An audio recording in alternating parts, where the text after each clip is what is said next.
दोस्तों, दानवीर कर्ण के बिना महाभारत की कल्पना भी नहीं की जा सकती। साथ ही इस बात से भी इनकार नहीं किया जा सकता कि कौरवों के सेनापति कर्ण अपने प्रतिद्वंदी अर्जुन से भी बड़े धनुर्धर थे, जिसकी तारीफ स्वयं भगवान कृष्ण ने की थी। कर्ण ना कि एक शक्तिशाली योद्धा थे, बल्कि बहुत बड़े दानवीर भी थे। बिना युद्ध का परिणाम सोचे अपने कवच कुंडल तक दान में दे चुके थे कर्ण। लेकिन कहते हैं कि कुसंगति का असर घातक होता है, और यहां कर्ण की दुर्योधन से मित्रता का ही परिणाम था, जिसके कारण उन्होंने कई गलतियां की, जिसने कर्ण को महाभारत के युद्ध में कमजोर बनाया। परंतु कर्ण की मृत्यु का कारण बना एक ऐसा श्राप जो कर्ण के लिए प्राणघातक सिद्ध हुआ। लेकिन क्या आप जानते हैं, कर्ण के अंतिम समय में भगवान परशुराम कर्ण से मिलने पहुंचे तो उन्होंने उस समय कर्ण से क्या कहा? नहीं तो आइए जानते हैं। दानवीर कर्ण जैसे महान योद्धा का जीवन किसी तपस्या से कम नहीं था।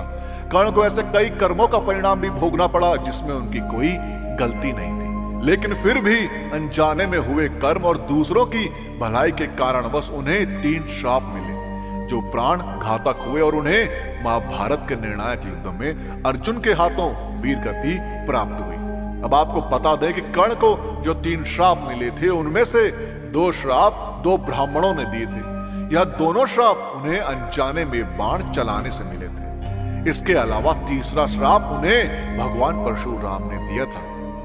अब भगवान परशुराम ने कर्ण को श्राप क्यों दिया था?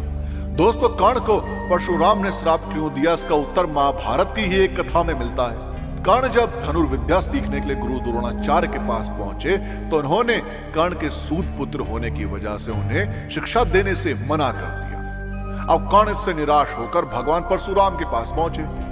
परशुराम जी ने कर्ण की प्रतिभा को देखकर कर्ण को अपना शिष्य बना लिया। अब एक दिन अभ्यास के समय जब परशुराम जी थक गए थे तो उन्होंने कर्ण से कहा कि मैं थोड़ा आराम करना चाहता हूं। तब कर्ण ने परशुराम जी के सिर को अपनी जगह पर रख दिया और परशुराम जी आराम करने लगे। थोड़े समय बाद एक बिच्छू आया जिसने कर्ण की जगह पर डंक मारा। तब कर्ण ने सोचा कि यदि मैं अपनी जगह हटाऊंगा तो गुरुदेव की नींद टूट जाएगी, इसलिए कर्ण हिला तक नहीं और उसने बिच्छू को डंक मारने दिया, जिससे कर्ण की जगह से काफी खून बहने लगा और कर्ण को भयंकर कष्ट होने लगा। जब रक्त धीरे धीरे परशुराम जी के शरीर तक पहुंचा तब भगवान परशुराम की नींद खुल गई। परशुराम जी उठ गए और यह देखकर उन्हें बहुत क्रोध आया और कहने लगे, कितनी सहनशीलता क्षत्रिय में हो ही नहीं सकती।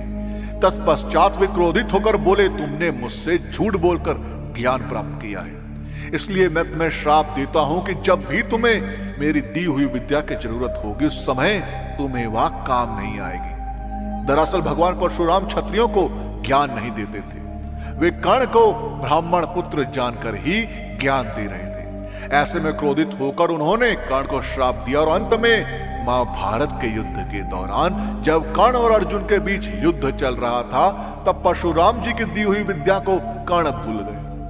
अब कर्ण की मृत्यु के बाद परशुराम क्यों आए थे? तो दोस्तों, महाभारत की रणभूमि में जब कर्ण अपने आखिरी समय में थे तब भगवान परशुराम उनके पास आए और कहने लगे, किसी दिन के लिए तो मैंने तुम्हें श्राप दिया था कर्ण। हे पुत्र, इस युद्ध में विजय होने से तुम्हें कुछ नहीं मिलेगा।